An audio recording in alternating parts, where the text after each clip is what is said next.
Porque nós temos o hábito de olhar para a palavra de Deus e achar que esses homens e mulheres da Bíblia eram, na verdade, pessoas muito acima de nós.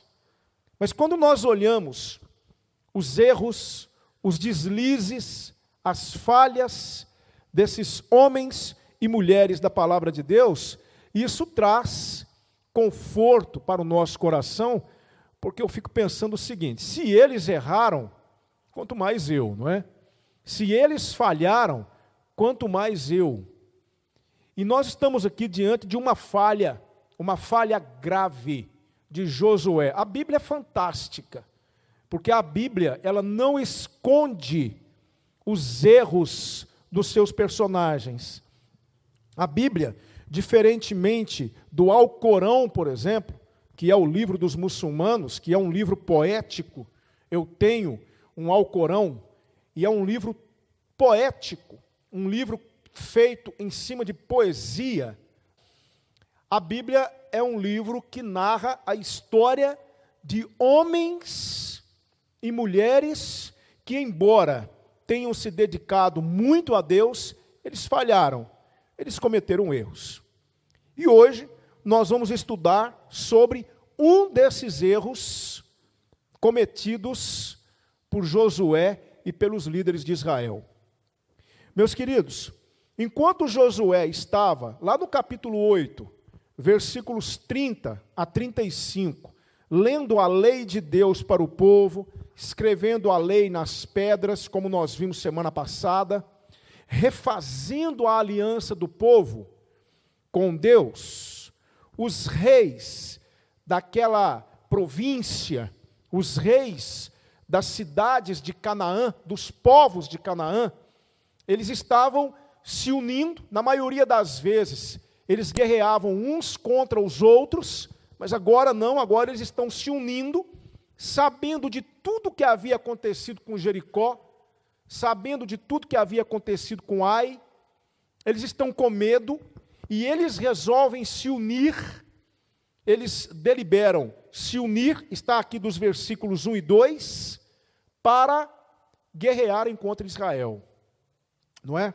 Eles estavam então temerosos, sabendo da força, da potência que era Israel, e eles estavam tendo conhecimento do poder que o Deus de Israel, que é o nosso Deus, tem. Eles estavam tão amedrontados que eles resolvem então fazer um conluio, resolvem se unir para atacar Israel. Mas havia um povo, dentre esses, um povo que, ao invés de se unir a esses reis dos amorreus, dos cananeus, dos perizeus, eles resolvem agir de maneira diferente. Era Gibeon. Gibeon ficava a 40 quilômetros de Gilgal. Gilgal era o lugar onde o povo de Israel estava acampado. Era o acampamento de Israel nesse empreendimento de conquistar a terra prometida. Era ali, naquela região de Gilgal, onde o povo de Israel estava. E Gibeon ficava a 40 quilômetros desse lugar. 40 quilômetros. E é interessante que eles tinham conhecimento de uma parte da lei de Deus. Eu quero te mostrar aqui, em Deuteronômio, veja só, Deuteronômio, capítulo 20, versículos 10 a 20, eles sabiam disso aqui, veja só, quando, aqui é Moisés, dando algumas orientações ao povo, eram mandamentos do Senhor para o povo, quando o povo estivesse na terra prometida, como é que esse povo tinha que tratar os povos, as cidades da terra prometida e as cidades que estavam distantes. Veja só o que Moisés vai dar como instrução para o povo em Deuteronômio 20, de 10 a 20. Quando te achegares a alguma cidade para combatê-la, apegar-lhe-ás, é isso mesmo? Apegar-lhe-ás a paz. E será que, se te responder em paz e te abrir as portas, todo o povo que se achar nela te será tributário e te servirá. Porém, se ela não fizer paz contigo, mas antes te fizer guerra, então a sitiarás. E o Senhor teu Deus a dará na tua mão, e todo homem que houver nela, passarás ao fio da espada. Porém, as mulheres, crianças, os animais e tudo que houver na cidade, todo o seu despojo, tomarás para ti, e comerás o despojo dos teus inimigos, que te deu o Senhor teu Deus. Observe que havia uma lei para tratar as cidades que estavam distantes, os povos que estavam distantes. Deus mandou que o povo de Israel fosse até esses povos e oferecesse a paz a eles. Se esses povos aceitassem a paz de Israel, eles se tornariam tributários e serviriam a Israel. Essa lei era para os povos distantes de Canaã. Agora, havia uma lei para os povos que estavam em Canaã. Veja só, a partir do versículo 15. Assim farás a todas as cidades que estiverem muito longe de ti, aqui continuando ainda a questão das cidades distantes. Versículo 16 agora. Porém, das cidades destas nações, ou seja, de Canaã, que o Senhor teu Deus te dá em herança, nenhuma coisa que tem fôlego deixarás com vida. Antes, destruí-las-ás totalmente, aos heteus, amorreus, cananeus, aos perizeus, heveus, jebuseus, como te ordenou o Senhor teu Deus. Gibeon estava nessa lista. Gibeon era uma cidade de Canaã, e ela seria destruída. Deus deu duas leis. Uma lei para tratar com as cidades distantes, e uma lei para tratar com as cidades de Canaã. E Gibeon estava nessa lista. Os gibeonitas estavam entre os povos que deveriam ser destruídos. Agora, preste atenção no que este povo vai fazer. Acompanhe comigo na sua Bíblia o que este povo vai fazer. A partir do versículo de número 3. E os moradores de Gibeon, ouvindo que Josué fizera com Jericó e com Ai, usaram de astúcia, e foram e se fingiram embaixadores, levando sacos velhos sobre os seus jumentos, odres de vinho velhos e rotos e remendados. E nos seus pés, sapatos velhos e remendados, roupas velhas sobre si, e todo o pão que traziam para o caminho era seco e bolorento. E vieram a Josué ao arraial, a Gilgal, e disseram a eles e aos homens de Israel: viemos de uma terra distante. Qual era a lei que havia para cidades distantes? Ofereça a paz. Se essa cidade quiser paz, dê paz a ela. Eles se fazem de moradores de uma terra distante, porém eles moravam a 40 quilômetros dali. Eles faziam parte dessa terra, dessas cidades que seriam destruídas em Canaã. Então eles mentem para Israel. E eles dizem: viemos de uma terra distante, fazei, pois, agora acordo conosco. Eles tinham conhecimento dessa lei, de que Josué deveria destruir todas as nações, todas as nações. Eles então procuram Josué, que era o general, e eles enganam Josué. Agora veja só o que acontece no versículo 7. É aqui que o problema começa. Versículo 7. E os homens de Israel responderam aos heveus: talvez habitais no meio de nós, como pois faremos com acordo convosco? Aí eles vão incrementar ainda mais a mentira deles. Eles vão contar algumas mentiras. Primeira mentira que eles contam, olha só, versículo de número 8. Primeira mentira deles: nós somos teus servos. Mentira! Eles não eram servos de Israel. Eles não estavam ali como servos. Na verdade, eles eram inimigos. Faziam parte das cidades que deveriam ser destruídas. Mas eles fingem-se de servos. Eles se apresentam dizendo que eram servos. Segunda mentira, versículo 9. Teus servos vieram de uma terra muito distante. Mentira, como eu disse para vocês, eles moravam a 40 quilômetros de Gilgal. Era uma das cidades fortificadas, e era uma cidade muito grande, que fazia parte de Canaã. Mas eles mentem para Israel dizendo que vieram de uma terra muito distante. Preste atenção agora na próxima mentira que eles contam. Veja só, por causa do nome do Senhor teu Deus, ainda no versículo 9. Ou seja, nós viemos de uma terra muito distante por causa do nome do Senhor teu Deus. Mentira! Eles vieram porque eles estavam com medo de serem destruídos. Eles sabiam que faziam parte da lista de cidades a serem destruídas.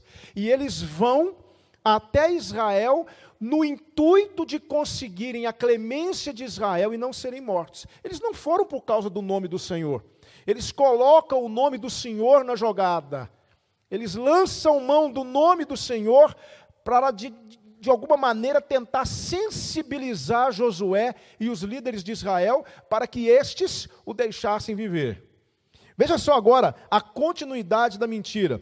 Porque ouvimos a sua fama e tudo quanto fez ao Egito. Preste atenção na astúcia desses homens. E tudo quanto fez aos 2 reis dos amorreus que estavam além do Jordão, a Sion, rei de Esbom, e a Og, rei de Bazã, que estava em Astarote. Observe que eles omitem a vitória de Israel em Jericó e em Ai. Por quê, irmãos? Porque se eles falam que eles ficaram sabendo das vitórias de Israel em Jericó e em Ai, eles se denunciariam, porque eles estavam ali perto. Josué poderia desconfiar e dizer, mas como vocês sabem dessas 2 vitórias mais recentes? E eles seriam facilmente identificados como moradores da terra. Eles usam de astúcia, eles se calam, não é? Veja só o que eles continuam dizendo. Por isso nossos anciãos e todos os moradores da nossa terra nos falaram dizendo, tomai em vossas mãos provisão para o caminho, e ide-lhes ao encontro, e dizei-lhes, nós somos vossos servos, fazei, pois, agora acordo conosco, é o que está no versículo 11. Lá no versículo 12, eles dizem assim, olha só, irmãos, como que eles eram experts em mentir. Eles disseram assim, este nosso pão tomamos quente das nossas casas para a nossa provisão. Quente, no dia em que saímos para vir a vós, e ei-lo aqui agora, já seco e bolorento, tudo armação, tudo proposital. Versículo 13, e estes odres que enchemos de vinho eram novos, e ei-los aqui já rotos, e estas nossas roupas e nossos sapatos já se têm envelhecido por causa do muito longo caminho. Gente, que povo mentiroso. Tudo mentira, tudo armação, não é? Ou seja, eram hábeis mentirosos, com o objetivo de pouparem a sua vida, com o objetivo de livrarem a sua pele daquele juízo que Deus estabeleceria sobre aquelas cidades, porque quando você vê Deus mandando Josué destruir aquelas cidades, era o juízo de Deus para um povo que não se arrependeu, um povo que rejeitou a direção de Deus. E eles sabiam disso, sabiam que fatalmente seriam destruídos, sabiam que fatalmente seriam aniquilados. Então eles mentem, eles armam um plano, eles usam de astúcia e eles vão até Josué. Veja só o que acontece então em seguida, versículos 14 e 15. Então os homens de Israel tomaram da provisão deles e não pediram conselho ao Senhor. Como se não bastasse terem errado lá em Ai, porque lá em Ai foi a mesma coisa, lembra disso? Foi a mesma coisa lá em Ai, mesma coisa. Eles olharam a cidade pequena, Josué, não fatigues ali todo o povo, mande uns 2 ou 3 mil homens. E Josué não consultou o Senhor, não buscou a direção de Deus, foi com 3 mil, 36 morreram, e Josué fica envergonhado, cai com seu rosto em terra, e os irmãos viram o que aconteceu.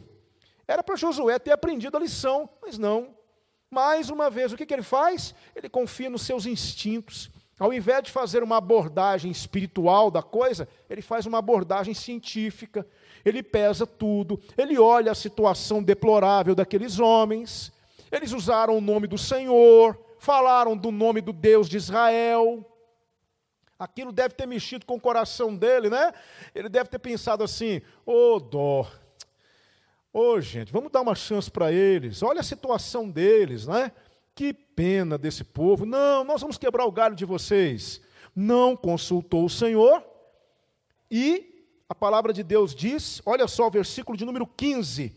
E Josué fez paz com eles, e fez um acordo com eles, que lhes daria a vida, e os príncipes da congregação lhes prestaram juramento. Meus irmãos, por que Israel foi fazer isso?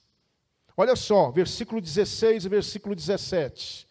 E sucedeu que ao fim de 3 dias, depois de fazerem acordo com eles, ouviram que eram seus vizinhos e que moravam no meio deles. Por quê? Porque Israel continuou indo contra as cidades para destruí-las a mando do Senhor. E qual cidade? Para qual cidade eles vão? Gibeon. Quando eles chegam em Gibeon, eles descobrem que aqueles que estavam no arraial, agora debaixo de juramento, eram, na verdade, gibeonitas. Mas já era tarde demais. Por quê?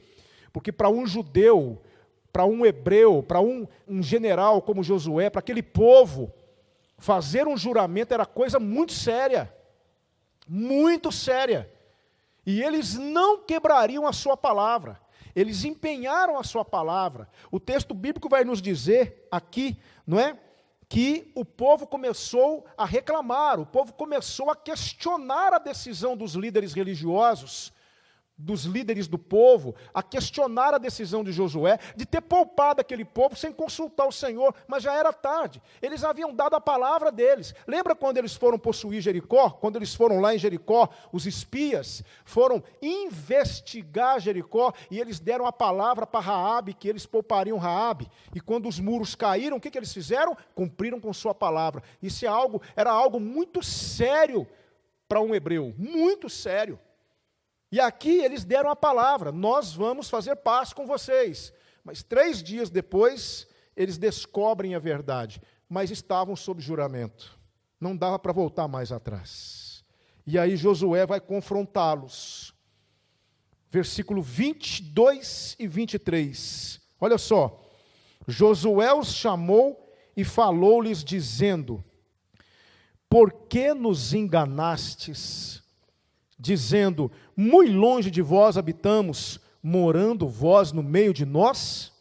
Versículo 23, agora, pois, sereis malditos, e dentre vós não deixará de haver servos, nem rachadores de lenha, nem tiradores de água para a casa do meu Deus. Josué amaldiçoou aquele povo, mas eles não estavam nem um pouco preocupados com maldição, o que eles queriam era viver. Josué amaldiçoa e diz: vocês agora vão se tornar escravos do meu povo. A partir de agora vocês não vão deixar de servir o meu povo. Vocês vão tirar água, vocês vão cortar lenha, vocês vão servir o povo e a casa do meu Deus. Mas isso para eles era irrelevante. E levados agora por esse confronto, é que eles vão contar a verdade. Eles vão dizer lá no versículo 24: então responderam a Josué e disseram: porquanto com certeza foi anunciado aos teus servos que o Senhor teu Deus, olha só o que eu havia dito para vocês lá no começo, que o Senhor teu Deus ordenou a Moisés, seu servo, que a vós daria toda essa terra e destruiria todos os moradores da terra diante de vós, tememos muito por nossas vidas por causa de vós. Por isso fizemos assim. Eis que agora estamos na tua mão, faze-nos aquilo que te pareça bom e reto, não é? Ou seja, Josué, Fizemos isso porque estávamos com medo, sabíamos da lei de Moisés, sabíamos do que o Deus de vocês é capaz de fazer, estávamos temerosos, queríamos poupar a nossa vida, e é por isso que nós fizemos o que fizemos. Agora, nós estamos na sua mão, faça o que você entender que tem que ser feito. Mas Josué estava debaixo de juramento.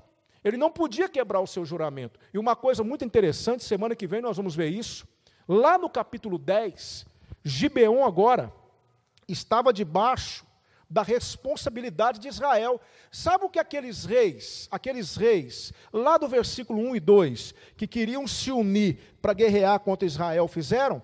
Quando eles ficaram sabendo que Gibeon havia feito um pacto com Israel, aí que eles temeram mesmo. Agora Gibeon fez um pacto com Israel e eles vão vir contra nós. Eles então decidem invadir Gibeon. E sabe o que acontece? Como aquele povo estava debaixo da proteção de Israel, Israel teve que ir lá e combater contra aqueles reis para proteger Gibeon. Gibeon se tornou um empecilho para o povo de Israel. Gibeon se tornou uma maldição para o povo de Israel, um peso para o povo de Israel. Porque Josué e os líderes confiaram mais em si mesmos do que consultar a Deus. E o prejuízo foi grande, irmãos. Foi grande. Por isso que eu mandei para vocês hoje um texto, e o tema da nossa reflexão é esse: cuidado com os gibeonitas. Sabe por quê? Porque está assim de gibeonitas hoje rondando nossa vida. Eu queria aprender com você algumas coisas aqui. Eu aprendi algumas lições aqui nesse texto fatídico, nessa história de erros, de falhas humanas. Josué não era perfeito, e ele demonstra isso mais uma vez. Josué tinha que ter ido para diante do Senhor. Ah, se nós tivéssemos o hábito de fazer isso. Todas as questões colocássemos diante de Deus em oração. Mas vocês já perceberam que na maioria das vezes nós assumimos os riscos e decidimos por nós mesmos? E na maioria das vezes nós quebramos a cara, somos derrotados, porque nós não temos o hábito de colocar diante de Deus as nossas questões. Eu queria aprender algumas lições aqui com você, que serve para nós hoje. Pastor, o que é que isso tem para me ensinar? Eu quero algo para colocar em prática na minha vida. Então eu quero aprender com você algumas coisas. A primeira lição que eu aprendo aqui é essa: cuidado com as mentiras religiosas. Existe hoje um gibeonita terrível, chamado religião. Mentiras religiosas, que são contadas hoje como se fossem verdades para o povo. É impressionante a quantidade de mentiras que têm sido apregoadas e apresentadas para o povo de Deus como verdade hoje. E quantas pessoas estão sendo destruídas porque estão acreditando nessas mentiras, proferidas muitas vezes de púlpitos de igrejas. Meus amados irmãos, eu, autorizado pela palavra de Deus, porque de vez em quando a gente escuta isso: pastor, a gente não tem que preocupar com os outros, não. A gente tem que preocupar com a gente. Pastor, a gente não tem que falar dos outros, a gente tem que preocupar com a gente. Meu irmão, autorizado pela palavra de Deus, eu digo para você: cuidado com as mentiras religiosas, cuidado com os falsos profetas, que estão enganando, que estão mentindo, que estão envenenando a mente das pessoas, com mentiras e heresias engendradas, camufladas de verdade. Como o povo de Deus hoje tem sido enfraquecido e destruído por causa de heresias, mentiras que têm sido contadas por muitos líderes, e a palavra de Deus me incita a julgar, a averiguar, a discernir. Veja só, deixa eu te mostrar alguns textos. Primeiro texto que eu quero te mostrar, veja só, lá em 1 Coríntios, capítulo 14, versículo 29, falem 2 ou 3 profetas, e os outros façam o quê? julguem. Eu vou pedir uma coisa para vocês, em nome de Jesus Cristo. Não aceitem tudo que eu falo, goela abaixo, só porque é um pastor batista que está em cima desse púlpito, irmão. Traga a sua Bíblia para a igreja e verifique se o que eu estou pregando está na palavra de Deus. Porque se está escrito, está escrito. Mas se não está escrito, não está escrito. Você tem, diante de Deus, essa responsabilidade de julgar o que é pregado, meu querido irmão. E eu, como pastor, de linha mais conservadora, de linha mais ortodoxa, eu convido você, tudo que eu pregar, averigue na palavra de Deus se é verdade. E se porventura eu pregar algo para você que não seja verdade, me chame num cantinho e converse comigo, meu irmão. Você tem essa autorização, não é do pastor não, é do Espírito Santo de Deus. Porque nós temos que fazer isso. Eu fico preocupado hoje com aqueles que se deixam levar por mentiras sorrateiras do diabo dentro das igrejas. Quanta mentira tem sido pregada hoje, quanta mentira religiosa tem sido pregada hoje para as pessoas. E as pessoas estão acreditando e estão se alimentando de um alimento roto, de um alimento estragado, que mais tem destruído do que construído na vida das pessoas. Nós precisamos ter responsabilidade e julgar aquilo que é pregado, meu irmão. Julgar aquilo que é pregado. Paulo está dizendo, falem 2 ou 3 profetas e os outros julguem. Tenhamos, irmãos, a iniciativa de averiguar tudo que é ensinado hoje. Nós estamos numa era da comunicação. A tecnologia facilitou muito a comunicação hoje. Vocês todos que estão aqui hoje, praticamente a maioria tem acesso às redes sociais. Nunca tivemos uma comunicação tão rápida como temos hoje. Principalmente pelo WhatsApp, pelo Instagram e outras redes sociais. E o tempo todo você está sendo bombardeado com mentiras religiosas. Julgue. Julgue. Eu falei isso hoje com um rapaz que corta meu cabelo. Nós estávamos conversando e eu procurando uma brecha para entrar num assunto com ele da fé. E de repente eu disse para ele, falei, rapaz, você precisa ler a Bíblia. Porque se você não lê a Bíblia, você é uma presa fácil para o diabo. Você precisa conhecer a verdade. E a verdade está na palavra de Deus.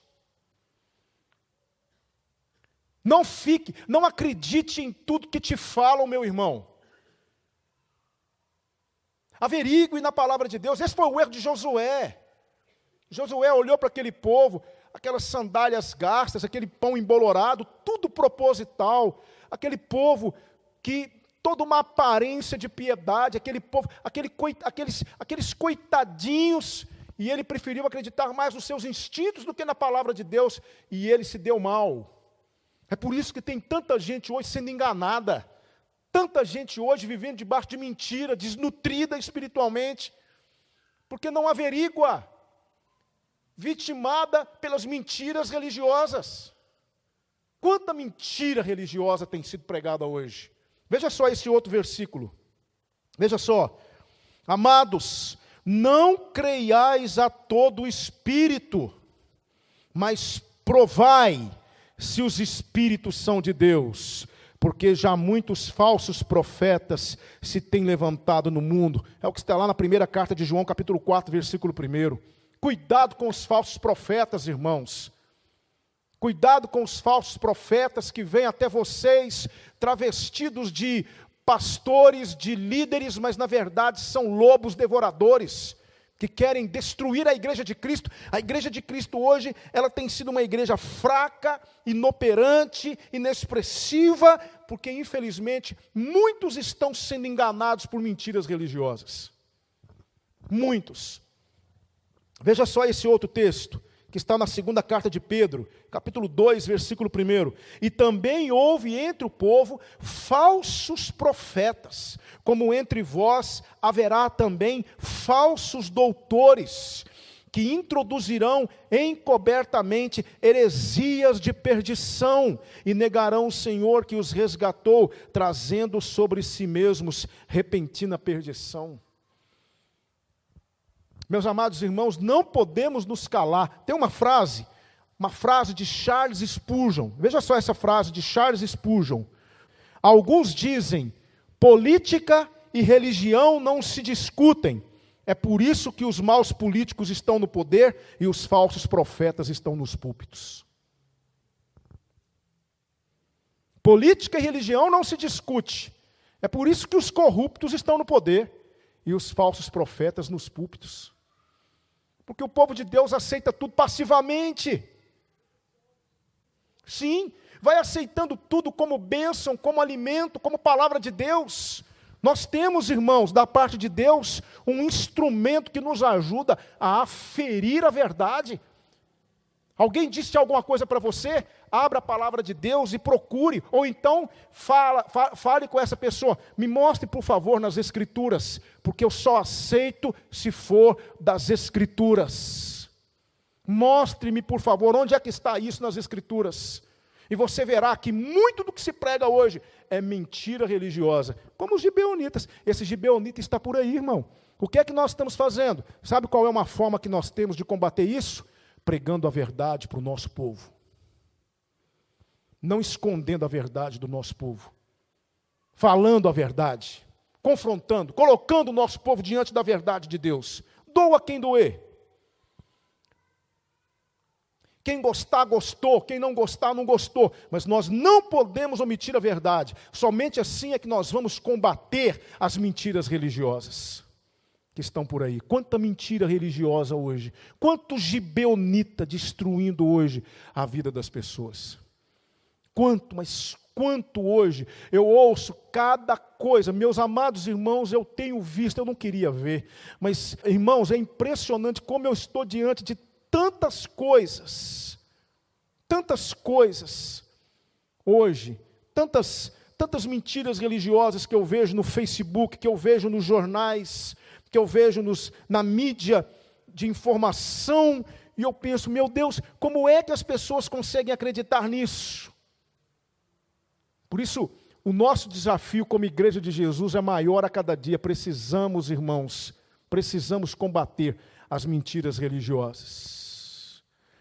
Mas eu aprendi uma outra lição aqui, uma lição tão importante quanto essa que nós acabamos de ler. Cuidado com as mentiras do coração. Cuidado com as mentiras do coração. Veja só esse texto que está ali em Jeremias 17:9. Enganoso é o coração, mais do que todas as coisas, e perverso. Quem o conhecerá? Escute, não creia na sua capacidade de discernir o que é certo ou errado, baseado nos seus instintos, porque nós erramos. Nós vamos errar. Todas as vezes que nós confiarmos nos nossos instintos, na nossa emoção, nós vamos errar. Foi o que aconteceu com Josué. Recebe aquele povo, olha para aquele povo, ficou sensibilizado, foi dominado por um sentimento de compaixão, foi dominado pela sua emoção, e depois, 3 dias, ele descobriu que foi enganado. O seu coração foi enganoso. Nós somos enganados pelo nosso coração o tempo todo. Cuidado, irmão, com o coração. Cuidado, irmão, com o seu coração, porque o coração nos engana o tempo todo. É por isso que nós temos que fugir do emocional.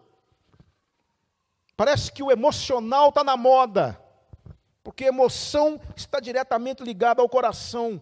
E hoje o emocional está na moda. Hoje, o que tem de pastores que criam dentro de suas igrejas toda uma ambientação para levar as pessoas a um afloramento das emoções. Aí você vê gente chorando, você vê gente se abraçando, e muitos vão dizer, é o agir de Deus. Não quero julgar ninguém, mas também pode ser emoção. E quando as pessoas são dominadas por uma emoção fora de controle, elas fazem loucuras. Loucuras. Hoje você vê isso, tudo preparado para criar emoção, para as pessoas ficarem com a sua emoção aflorada. Aí eu me lembro do que Paulo vai dizer lá em Romanos capítulo 12, ele vai dizer assim, rogo-vos, pois, irmãos, pela compaixão de Deus, que apresenteis os vossos corpos como sacrifício vivo, santo e agradável a Deus, que é o quê? Vosso culto racional. Cuidado com a emoção. Culto é razão. Culto é racional. É por isso que eu sou veementemente contra fundo musical quando você está finalizando mensagem. Quer saber de uma coisa? Espírito Santo não precisa da nossa ajuda. Não precisa. O papel de convencimento é dele. Ele não precisa da ajuda do ser humano. Mas hoje cria-se todo... Eu já vi pregações inteiras acontecerem com um fundo musical. Aí quando o pastor é mais enfático, eles aumentam o volume, aí dá toda aquela ambientação, e o povo fica todo fora de controle. Aí ele volta a pregar, de repente ele dá mais outra ênfase, aí aumenta o volume daquele fundo musical. Para que isso, igreja? Para que fundo musical em culto? Fundo musical em pregação? Isso é uma tentativa de ajudar o Espírito Santo para que a pessoa possa ficar mais suscetível a uma mensagem. Meu querido irmão, quem tem que fazer isso é o Espírito de Deus, não é você. Quem tem que levar as pessoas ao convencimento do pecado é o Espírito Santo, não é ministério de música, ministério de sonotécnica, não é isso, não é o papel do ministério de sonotécnica. Tudo em prol da emoção, e tem aqueles que pregam chorando, porque querem levar as pessoas a uma emoção exacerbada, para que elas possam ficar mais suscetíveis ao apelo que geralmente se faz no final da mensagem. Este pastor que vos fala, e aqui eu não quero dizer que isso é regra, mas este pastor que vos fala é contra fundo musical, é contra apelo. De vez em quando eu faço aí uma chamada, mas irmãos, é o Espírito que convence. Então cuidado com a emoção. Josué foi traído pelo seu coração, e quantas vezes nós também somos? Porque eu sinto. Cuidado! Você sente o quê? Cuidado com esse sentimento. Olhe para a palavra de Deus. Deixe-se guiar pela palavra de Deus. Cuidado com a emoção. Quando você leva uma pessoa ao emocional, ela faz loucuras. Ela entrega a chave da casa dela para você, por conta de emoção aflorada. Cuidado com isso, irmãos. Cuidado com isso. Enganoso é o coração mais do que todas as coisas. Perverso. Quem o conhecerá? É a palavra de Deus que está dizendo. Nosso coração é enganoso. Eu não confio no meu coração. Você confia? Não confio no meu coração. Você confia? Coração é enganoso. Coração é enganoso. Vamos ter razão, vamos ser racionais. Mas eu aprendi uma última lição aqui, e eu termino a minha exposição desta noite. Uma última lição: cuidado com as mentiras particulares. Cuidado com as mentiras particulares. Gibeon chegou diante de Josué. Porque nós somos distantes, de uma terra distante, e nós estamos aqui por causa do nome do Senhor, seu Deus. Estavam mentindo para quê?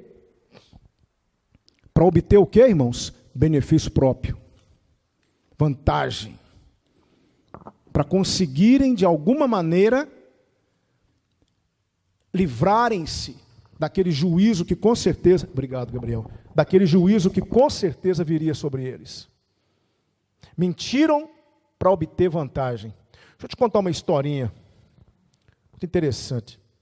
4 rapazes estudavam numa faculdade de economia e eles ficaram sabendo de uma festa que aconteceria a alguns quilômetros da faculdade. E a festa aconteceria justamente no dia da prova. Eles tinham uma prova importantíssima. Aí, eles se reuniram e disseram assim: como é que a gente vai fazer? Porque tem prova nesse dia, mas a gente está querendo ir na festa. Ah, quer saber de uma coisa? Vamos para a festa, vamos aproveitar, vamos curtir, depois a gente inventa qualquer coisa para o professor. E foram para a festa, e aproveitaram, e se esbaldaram. Aí, quando chegaram na faculdade, se reuniram novamente e disseram assim: agora a gente tem que pensar numa desculpa, numa mentira aí para o professor, porque como é que nós vamos convencê-lo a aplicar a prova para a gente? Aí eles chegaram perto do professor, conversaram entre eles, e chegaram perto do professor e falaram assim: professor, nós perdemos a sua prova, sabe por quê? Nós tivemos que fazer uma pequena viagem, e no retorno, o nosso carro furou o pneu. E com isso nós nos atrasamos. Será que o senhor poderia repetir a prova para a gente? O professor, muito compassivo, muito misericordioso, olhou para eles e disse assim: claro que eu repito a prova para vocês. Vocês vão fazer a prova depois do almoço, tá bom? À tarde eu espero vocês lá na sala de provas e vou aplicar a prova para vocês. Eles cutucaram assim um ao outro, né? Deram aquela risadinha, fácil demais, não é? E foram para a sala. Chegou lá, o professor mandou eles se separarem, entregou uma folha para cada um, seria uma prova oral. 2 perguntas. Aí o professor chegou perto deles e falou assim: primeira pergunta, valendo 1 ponto. Fale sobre avaliação de títulos. O que vocês entenderam da aula sobre avaliação de títulos? Valendo 1 ponto. Segunda pergunta, valendo 9 pontos. Qual pneu furou?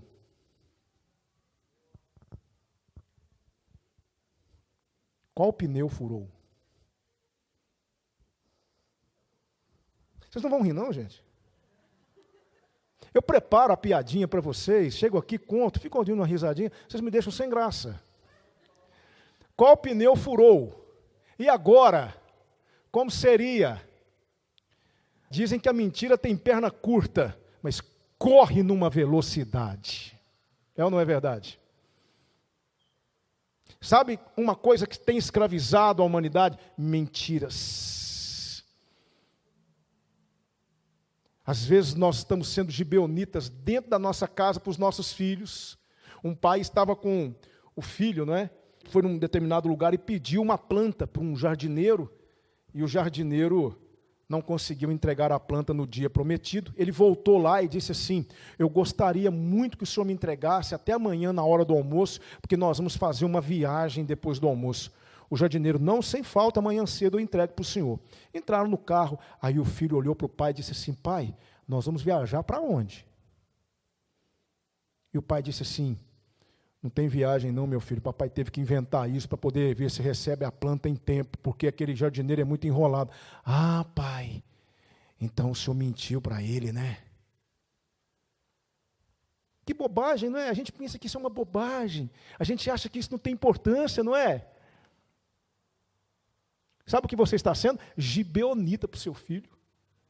Ou então aquela situação assim: pai, fulano quer falar com o senhor, fala que eu não estou. Eu não vou perguntar quem já fez isso aqui. Não tem coragem. Vai lá e fala que eu não estou. Vai lá e fala que eu não estou. É ou não é verdade? Sabe o que nós estamos sendo, irmãos? Gibeonitas. Eu inventei um verbo. Estamos fazendo, verbo não, um substantivo. Estamos fazendo gibeonices com os nossos filhos. Sabe disso? Estamos sendo gibeonitas para os nossos filhos. ensinando nossos filhos a mentir para tirar proveito. É aquele empresário que não declara corretamente o imposto de renda, gibeonita. É aquela ligação que você dá para o seu patrão: patrão, estou passando mal demais, não consigo trabalhar hoje, gibeonita. Deu para perceber como que muitas vezes nós somos gibeonitas dentro de casa? Às vezes somos gibeonitas na escola. Às vezes somos gibeonitas no trabalho. Às vezes somos gibeonitas na igreja. Sim ou não? Às vezes mostramos ser uma coisa que não somos. Tentamos mostrar uma realidade que não existe. Faz uma coisa, mas a intenção é outra. Você quer tirar proveito, quer ter algum tipo de benefício com aquilo. Irmãos, cuidado com essas mentirinhas particulares que nós contamos, que para nós muitas vezes é inofensiva, mas faz de nós verdadeiros gibeonitas. Cuidado com isso. Cuidado com essas mentirinhas. A palavra de Deus nos incita o tempo todo: fale a verdade, custe o que custar, sofra você o dano, mas fale a verdade. Uma vez eu tive uma experiência, eu acho que eu já contei para vocês, mas talvez nem todos ouviram, não é? De ter que justificar para o meu patrão um erro que eu cometi. Ele me chamou na sala dele, nervoso. Quando ele ficava nervoso, ele ficava vermelho. E ele estava parecendo um pimentão, de tão vermelho que ele estava. E eu falei: é hoje. Eu estava diante dele. E ele então fez uma pergunta bravo comigo, e foi bem direto no assunto. Eu acredito que ele achou que eu ia inventar uma desculpa para ele. Aí eu olhei para ele e falei assim: eu errei, e eu quero que o senhor me desculpe, e se o senhor me der uma nova oportunidade, eu vou pegar e vou fazer o trabalho agora da maneira certa, mas eu quero que o senhor saiba que a falha foi minha, eu errei. Porque eu errei mesmo. Para que ficar arrumando desculpa, ou ficar contando mentirinha, ou ficar colocando a culpa nessa, ou nessa, ou nessa, ou nessa circunstância? Eu errei mesmo. Pedi perdão a ele, ele me deu uma chance, fui lá, corrigi o trabalho, pronto, acabou, resolveu. Cuidado com essas mentirinhas que nós contamos às vezes. Cuidado com esses gibeonitazinhos que estão perto da gente o tempo todo. Uma mentira aqui, uma mentira acolá. E isso vai minando o nosso relacionamento com Deus. Nós temos que ter cuidado com isso. Cuidado com esses gibeonitas que estão rondando nossa vida. Israel pagou um preço altíssimo por causa disso. Altíssimo. E nós muitas vezes também estamos pagando um preço alto, porque estamos agindo como gibeonitas. Meu querido, cuidado com as mentiras religiosas. Cuidado com as mentiras do coração, cuidado com as mentiras particulares. Seja revestido da verdade, fale a verdade, sempre. Não permita que o diabo faça de você um gibeonita. Que o Senhor Deus nos ajude na compreensão desse texto e que realmente nós possamos a cada dia nos preparar mais e mais para que o Senhor nos use para combater esses gibeonitas que estão por aí. Que o Senhor nos fortaleça.